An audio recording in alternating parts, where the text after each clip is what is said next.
So, mi, ito pang isa. May gosh, dumagdag pa. Mi malanlen. Kotang-kotak pa na te. Ito ang mas nakapagbagabagag. Ay, ano ba?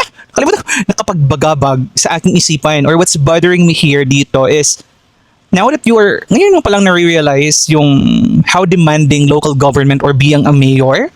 Oh my gosh, that's a red flag for me ha. So, di mo ba pala talaga naunawain yung yung mandato mo as a vice president dati? So, kaya pala siguro ipalipal ka dati, Mima. Kasi akala mo presidente ka. Ay, charot. Pero at least may self-realization ka. Okay ka sa akin, join. Approve! Kami malanlan join. At least may self-realization ka na, I know, no? Pero mayroon kasi ako nasagap na balita. This person is not really, not what we think she is. Kasi iba daw talaga siya in front of the camera versus sa personal. Kaya, dun din na ay, akala ko mabait. Pero yun lang mga Mima, at least na-realize na niya. Congrats!